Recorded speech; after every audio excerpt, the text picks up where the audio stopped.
রমাজানের একদম প্রথমে মুসলিমদের ইতিহাসে একটা পরিচিত যুদ্ধ, যে যুদ্ধের নাম সবাই জানে। বলেন তো, রমাজানের প্রথম দিকে মুসলিমদের ঐতিহাসিক একটা যুদ্ধ হয়েছিল, সে যুদ্ধের নাম কি? কে বলতে পারে? মাশাআল্লাহ, কে বলেছেন একটু হাত তুলবেন। ভাইজানের নাম কি? মাশাআল্লাহ, বদরের যুদ্ধ। আমি কাউকে আটকাবার জন্য প্রশ্ন করি নাই, আমি আপনাদেরকে মোটিভেট করতে চাই, আমি আপনাদের দৃষ্টিকে আকর্ষণ করতে চাই। এবার সবাই উত্তর দিবেন। রাজবাড়ির ভাইরা,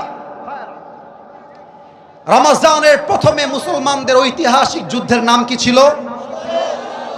আস্তে কেন বাবুরা, একটু জোরে বলো, কি যুদ্ধ? বদরের যুদ্ধে মুসলমানদের সৈন্য সংখ্যা ছিল 313 জন। এটা এত সুন্দর হাদিস, যাদের মনটা ভেঙে চুরে চূর্ণ বিচূর্ণ হয়ে গেছে, আজকে তাদের মনটা যে এত শান্ত হয়ে যাবে, এটা আমি আসিফ বলে বোঝাইতে পারবো না। সুবহানাল্লাহ বলবেন না আপনারা সবাই? এখন আমার দুই হাত দেখেন সবাই, আমি এখানে বসে আছি, এটা হচ্ছে স্টেজ, এটা হচ্ছে আমার চেয়ার, সামনে আমার অডিয়েন্স, আমার শ্রোতা। আল্লাহ রসুল দাঁড়িয়ে আছেন, আর সামনে সাহাবা একরামরা বসে আছেন। আল্লাহ রসুল কয়েকশো সাহাবীকে অসংখ্য কাফেরদের বিরুদ্ধে, সোনামণি, না না না না, তোমার তো বিয়ে হবেই না, এমনিতেও হবে না। তোমরা একটু দেখে রাখো, দেখে রাখো না, আমি হাসির খোরাক দেই নাই। আমার কথা একটা ভাই, জাস্ট কানের মজা নিয়ে শুনলে হবে না, বাস্তবিক জীবনে অ্যাপ্লাই করে জীবনটা চেঞ্জ করতে হবে, ঠিক কিনা বলে? সামনে সাহাবা একরাম বসা, আল্লাহ রসুল সাহাবা একরামদেরকে যুদ্ধের জন্য রিক্রুট করছেন, কিন্তু আল্লাহ রসুল মনে মনে আশঙ্কা বোধ করছেন, হেজিটেশন ফিল করছেন। হায় হায়, যুদ্ধের জন্য সৈন্যের সংখ্যা কম, মুজাহিদের সংখ্যা কম, অস্ত্রপাতিও নাই, তরবারি নাই, যুদ্ধ আমরা কেমন করে করব? সাহাবা একরাম যুদ্ধকে কেমন করে গ্রহণ করবে? আল্লাহ রসুল মনে মনে ভাবছেন আর সবাইকে যুদ্ধের জন্য প্রস্তুত করছেন। মাঝখান থেকে একজন সাহাবী, তার নাম হচ্ছে মিকদাদ রাদিয়াল্লাহু তাআলা আনহু, দাঁড়িয়ে বলছে, ইয়া রাসূলুল্লাহ, ইমদি বিনা হাইসু মা তাশা, আই হাইসু মা আমারাকাল্লাহ।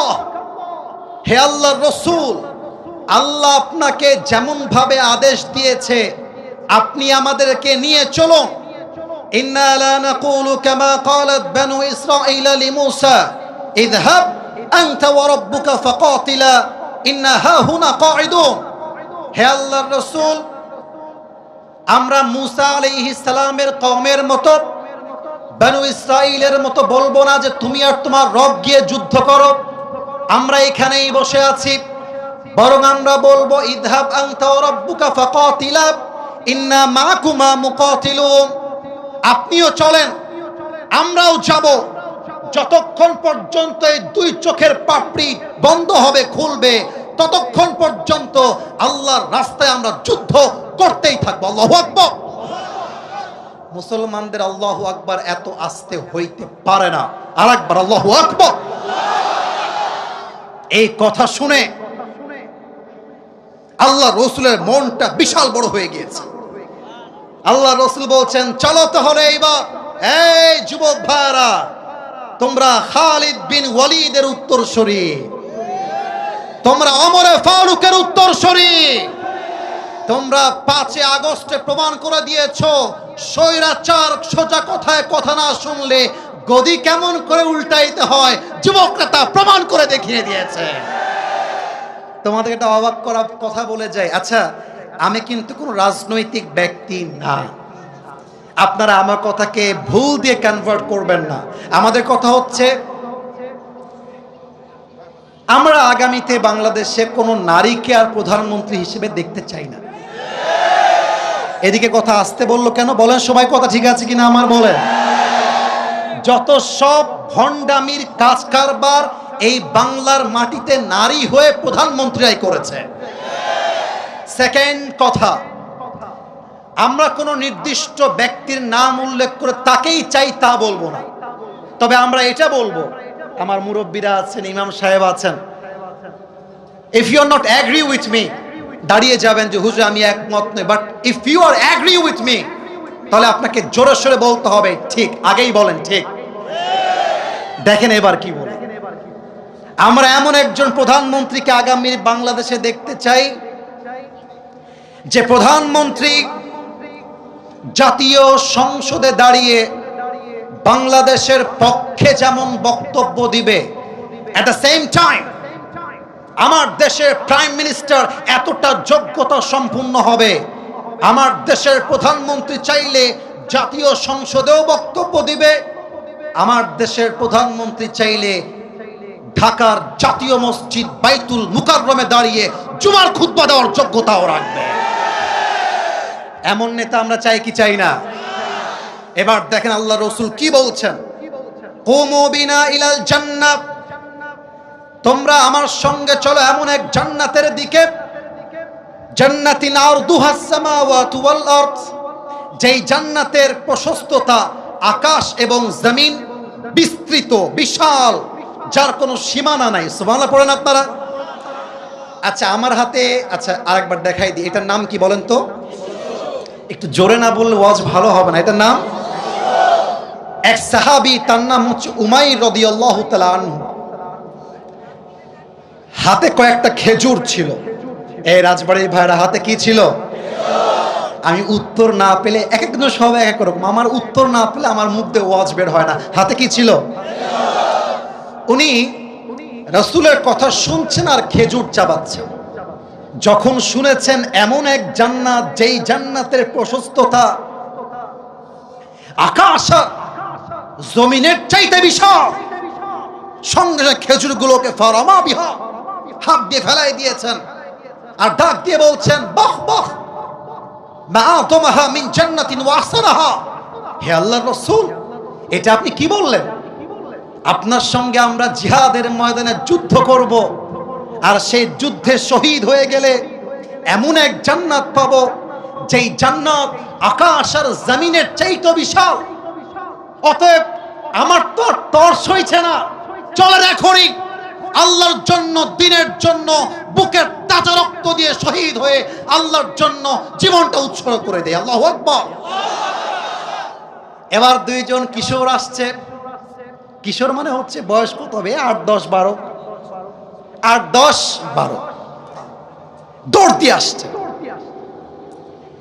বাচ্চা বাচ্চা দুইজন ছেলে এসে বলছে, ইয়া রাসূলুল্লাহ সামি'না আন্নাল আদাদা কালিল।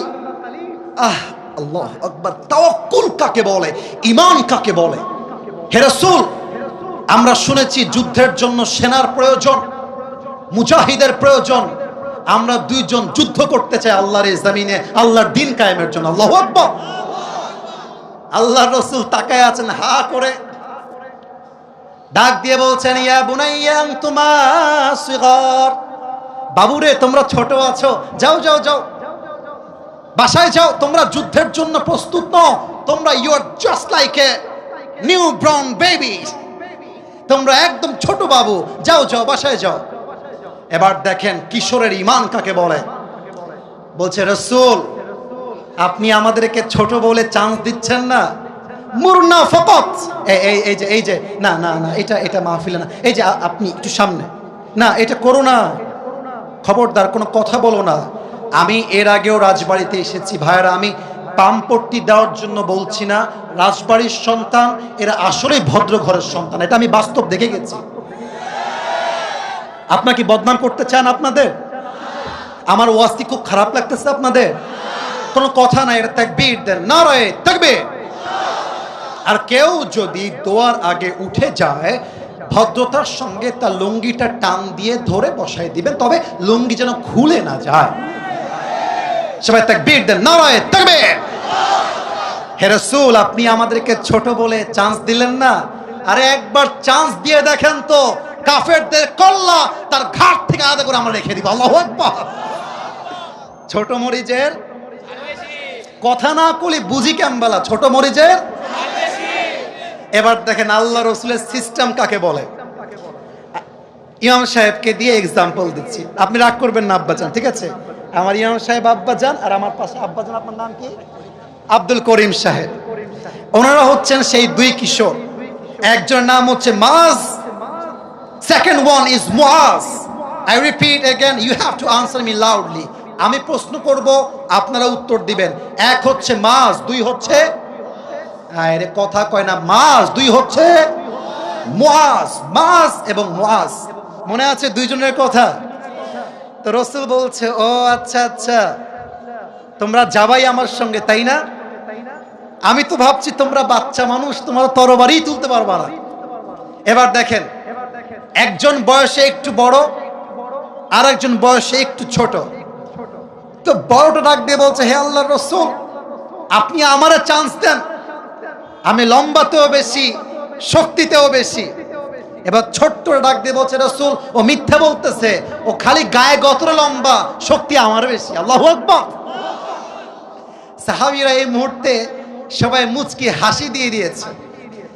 এবার আল্লাহ রাসূল ডাক দিয়ে বলছেন, ঠিক আছে, তোমরা যেহেতু জেদ করছো, আমার কোনো সে নাই, আমার কিছু বলার নাই, তবে একটা পরীক্ষা করতে চাই, তোমরা দুইজন মিলে কুস্তি খেলবা। এই রাজবাড়ি ভাইরা, কি খেলবা? আরে জোরে কোন, কি খেলবা?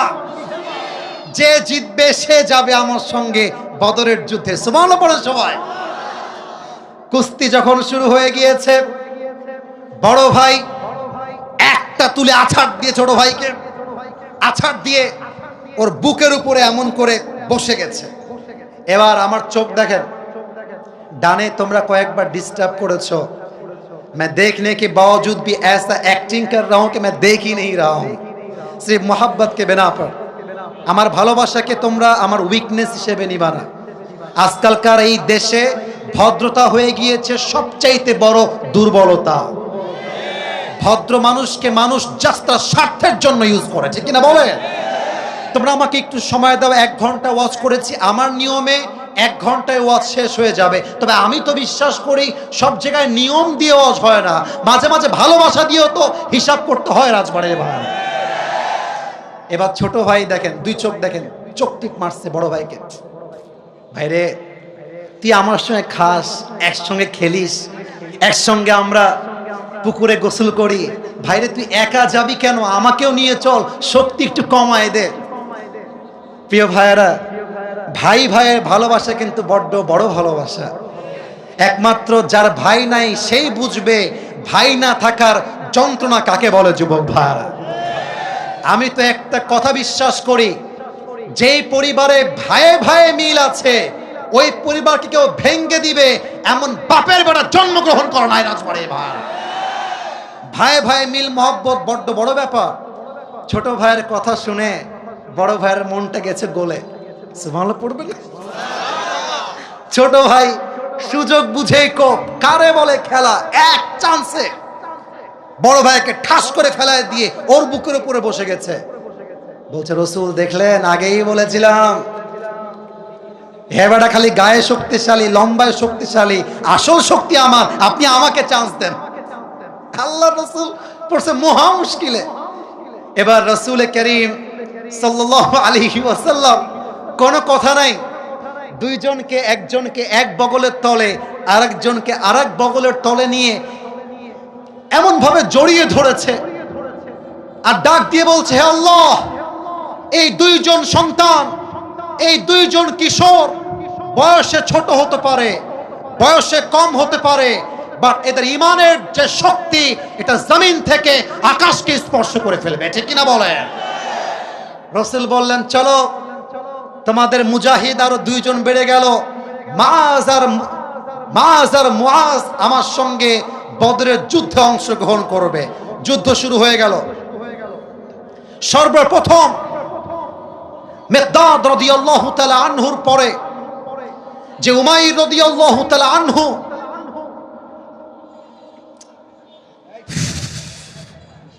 কথা না, যা করবা জবানে না, ইঙ্গিতে।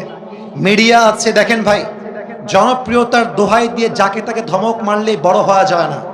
মাথায় রাখবেন, মেরে কেটে ধমক দিয়ে তা হয় না, যা ভালোবাসা দিয়ে অর্জন করা যায় রাজবাড়ির ভাড়া। আমি ধমক দিতে মোটেও আসি নাই। So please don't force me to do that. এটার জন্য আমাকে বাধ্য করবা না, কেউ না। ঠান্ডা মাথায় বলছি, ঠান্ডা মাথায় শোনেন। ভুল হলে কাউন্টার দেন, not a big deal, but শোনেন। শোনেন, উমাইর রাদিয়াল্লাহু তাআলা আনহু শহীদ হয়ে গেলেন। আল্লাহ রাসূল যুদ্ধ করতে করতে সামনে যাচ্ছেন, হঠাৎ দেখছেন উমাইরের লাশ পড়ে আছে। আল্লাহ রাসূল উমাইর রাদিয়াল্লাহু তাআলা আনহুর কাছে দাঁড়িয়ে বললেন, হে উমাইর, কিছুক্ষণ পূর্বে তোমার জান্নাতে যাওয়ার জন্য তর সই ছিল না, তুমি অস্থির হয়ে গিয়েছিলে। আমি আল্লাহর রাসূল কসম করে বললাম, ওয়াল্লাহি ইন্নাকা মিন আহলিহা, হে উমাইর, তুমি সেই জান্নাতের বাসিন্দা হয়ে গিয়েছো। সুবহানাল্লাহ বলেন। মাথায় রাখবেন, তাওয়াক্কুল থাকলে সংখ্যা ডাজন্ট ম্যাটার। একজন ইমানদার বান্দা যদি তাওয়াক্কুল রাখতে পারে, একজন ইমানদার 10,000 কাফেরের সমান হয়ে যায়। এবার দুইজন কিশোর, মাজ এবং মুআজ, এক সাহাবী, তার নাম হচ্ছে আব্দুর রহমান বিন আউফ, চাচা, বয়সে চাচা হয়। বলছে, আচ্ছা চাচা, এই কাফেরদের ভেতরে আবু জাহেল কেডা? আবু জাহেল কে? তো চাচা বলছে, কি ব্যাপার, তোমরা বাচ্চা মানুষ, তোমরা আবু জেহেলকে চিনে কি করবা? মাজ আর মুআজ ডাক দিয়ে বলতে, চাচা আমার, আমরা শুনেছি এই আবু জেহেল নাকি নবীকে অনেক কষ্ট দিয়েছে, অনেক জুলুম করেছে। এই আবু জেহেল নবীকে মক্কার জমিন থেকে বিদায় করেছে, তাড়িয়ে দিয়েছে। এটা কে, আমাদেরকে দেখায় দেন তো দেখি। তো এবার দেখেন আব্দুর রহমান বিন আউফ বলছে, ওই দেখো যুদ্ধের মাঠের মাঝখানে সব সৈন্যরা তাকে ঘিরে আছে, ঘোড়ার পিঠে বসে আছে, এটাই হচ্ছে আবু জেহেল। বলছে, ও আচ্ছা তাই নাকি? যেই কথা সেই কাজ। মাজ আর মুআজ একটা দৌড় দিয়েছে আবু জেহেলের দিকে। আবু জেহেল আছে সব গোল চত্বরের মাঝখানে। সৈন্যরা ভাবছে, দুইটা বাচ্চা, ইয়ে কোন হে, কাহাঁ সে আয়া হে, ওরা দেখেও গোনে নাই। মাথায় রাখবেন, আজকে আপনি যাকে জিরো মনে করছেন, আগামীতে সে হিরো হতে পারে। আমি মাঝে মাঝে ডায়লগ দেই, বলা যাবে না মনে, বলা যাবে না মনে হয়। আপনি মুরব্বীকে চাইলে টিটকারি করতে পারেন যে আপনি কিছু হতে পারবেন না, কারণ আপনার বয়স অলরেডি শেষ। কিন্তু আপনি যুবককে ক্রিটিসাইজ করতে পারবেন না, কারণ যুবক ইতিহাস পাল্টায় ফেলতে পারে। তো মাজ আর মুআজ যখন দৌড় দিয়েছে, কাফেররা টেরই পায় না যে এরা আবু জেহেলকে হত্যা করতে আসছে। দেখেন এদিকে, এখানে জায়গা কম, তো যতটুকু বোঝানো যায়, যতটুকু বোঝানো যায়। মাজ আর মুআজ দৌড় দিয়ে এসে কাফেরদের কাতারকে ডিঙ্গে গিয়ে আবু জেহেলকে দিয়েছে এক পা দিয়ে লাথি। এক লাথি খেয়ে আবু জেহেল গেছে নিচে পড়ে। আব্দুর রহমান বিন আউফ পেছন দিয়ে দৌড় দিয়ে আসছে। আরে যায় কোথায় এই দুই বাচ্চা, এরা কি মরবে নাকি? যখন থেমে গিয়েছে আব্দুর রহমান বিন আউফ, দেখছে লাথি দিয়ে আবু জেহেলকে ফেলায় দিয়েছে। আব্দুর রহমান বলছে, এই তো সুযোগ। এক দৌড় দিয়েছে, দৌড় দিয়ে সোজা কোনো দেখা ছাড়া তরবারে দিয়ে একটা আঘাত করেছে। আবু জেহেলের কল্লা তার ঘাট থেকে আদা হয়ে গিয়েছে। আল্লাহু আকবার। কাফেরদের সংখ্যা কত বেশি, মুসলমানের সংখ্যা মাত্র 313 জন। এটাই প্রমাণ, মুসলমানরা যদি ঈমান নিয়ে, তাওয়াক্কুল নিয়ে এগিয়ে যায়, সেই দিন দূরে নয় যেই দিন গাজার মানুষ মুক্তি দান করবে আল্লাহ তাআলা। ঠিক কিনা বলেন? আপনারা দেখেছেন গাজার দিকে বিভিন্নভাবে সমুদ্রের পথ দিয়ে বিভিন্ন মানবিক কর্মীরা যাত্রা শুরু করেছিল, কিন্তু তাদেরকে ইসরায়েলরা আটকে দিয়েছে। আমি জানি, আমার একটা কথায় গাজা কখনো হয়তোবা স্বাধীন হবে না, তবে আমি এটা বিশ্বাস করি এখানে এমন এক ইমানদার থাকতে পারে যার দোয়ার বিনিময়ে হতে পারে আল্লাহ তাআলা গাজার মানুষকে স্বাধীন করতে পারে। আমি একটা কথা বলতে চাই, সৌদি আরব, কাতার যেই সমস্ত মুসলিম বিশ্বের নেতারা গাজার মানুষকে জুলুম করা অবস্থায় দেখেও সাহায্যের হাত বাড়ায় না, অর্থের জন্য, টাকার জন্য, স্বার্থের জন্য, আল্লাহর কসম এই সমস্ত নেতারা জাহান্নামের নরকীট হয়ে বসবাস করবে। দুই নাম্বার কথা বলতে চাই, আগামীতে এমন একটা ডাক আসবে যেই ডাকে বিশ্ব থেকে স্পষ্ট ঘোষণা দেওয়া হবে গাজার মানুষকে স্বাধীন করবার জন্য, ফিলিস্তিনকে বিজয় করবার জন্য মুসলমান মুজাহিদের প্রয়োজন। সেই দিন বুকের তাজা রক্ত দিয়ে আল আকসাকে রক্ষা করবার জন্য, ফিলিস্তিনকে স্বাধীন করবার জন্য, গাজার মানুষকে জুলুম মুক্ত করবার জন্য জীবন দিতে, রক্ত দিতে, শহীদ হতে কারা কারা প্রস্তুত থাকবা? দুটো হাত তুলে আল্লাহকে দেখা দাও। নারায়ে তাকবীর। একটা বাঘের বাচ্চা নাই যে দাঁড়িয়ে তাকবীর দিবে, কোনো বাঘের বাচ্চা নাই এখানে।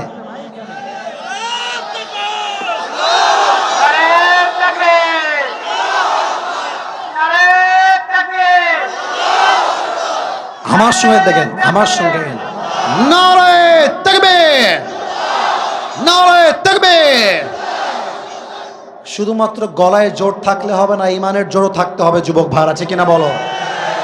বাংলাদেশ থেকে একজন মানুষ গিয়েছে গাজার সেই জমিনে, তাকে আমি স্যালিউট জানাই, তাকে আমি শ্রদ্ধা জানাই, তাকে আমি সালাম জানাই। এরকম বীর সালাউদ্দিন খালিদ বিন ওয়ালিদ আমাদের লক্ষ লক্ষ দরকার যুবক ভাইরা। অতএব তাওয়াক্কুল যদি আপনার সঙ্গী হয়ে যায়, পৃথিবীর কোনো শক্তি আপনাকে হারিয়ে দেওয়ার ক্ষমতা রাখে? প্রিয় ভাইয়ারা, 11টা বেজে পার হয়ে গেছে। ওয়াজ কি করা যাবে না দোয়া করতে হবে? আমার নিয়মে 1 ঘন্টা ওয়াজ যে শেষ হয়ে গেছে, নাকি করব নাকি করব না?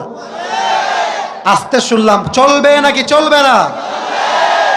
পরীক্ষা করি, সেকেন্ড পরীক্ষা। বলেন তো নবীজির একমাত্র কলিজার টুকরা মেয়ের নাম কি? I got the right answer, সঠিক হয়েছে, মাশাআল্লাহ। এটা আপনাদেরকে বাধাবার জন্য নয়, আমি উত্তর চাই। সেকেন্ড প্রশ্ন, বলেন তো নবীজির কলিজার টুকরা মেয়ে ফাতেমাকে নবীজি কার সাথে বিয়ে দিয়েছেন? জানেন তো? উত্তর তো আসতে কেন ভাই? নাম কি? রাদিয়াল্লাহু তাআলা আনহু। তাকে বলা হতো আসাদুল্লাহি আল গালিব। উহুদের যুদ্ধের পরে, বদরের যুদ্ধের পরে, মিয়া আজকে ওয়াজ আমি করেই যাব, আপনার থাকলেও যা, না থাকলেও তা। আপনারা যাবেন নাকি যাবেন না? যাবেন নাকি আপনারা? কারা কারা থাকবেন? দুটো হাত তুলে তাকবীর দেন, নারায়ে তাকবীর। হাত নামান। দেখেন, এবার কাফেররা ছিল পরাজয় আর মুসলমানরা ছিল বিজয়ী। সুবহানাল্লাহ পড়বেন না আপনারা? কাফেরদের মনে জ্বালা শুরু হয়ে গেছে। আজকেও বাংলার মাটিতে অনেকের বুকে জ্বালা পোড়া শুরু হয়ে যায় যদি আমরা বলি আগামীর সংসদ হবে কোরআনের সংসদ। আমি কোন দলের নাম উল্লেখ করতে আসি নাই আমার রাজবাড়ির ভাইরা। বিএনপি আমার বন্ধু, জামাত ইসলাম আমার বন্ধু, হেফাজত আমার বন্ধু, আরে যারাই মানুষ তারাই আমার বন্ধু। তবে আমার কথা একটা, আগামীর বাংলাদেশকে আপনারা আবার স্বৈরাচারের দেশ বানাবেন। আগেরগুলো তো পালায় যাওয়ার চান্স পাইছে, আপনারা সেই সুযোগও খুঁজে পাবেন না।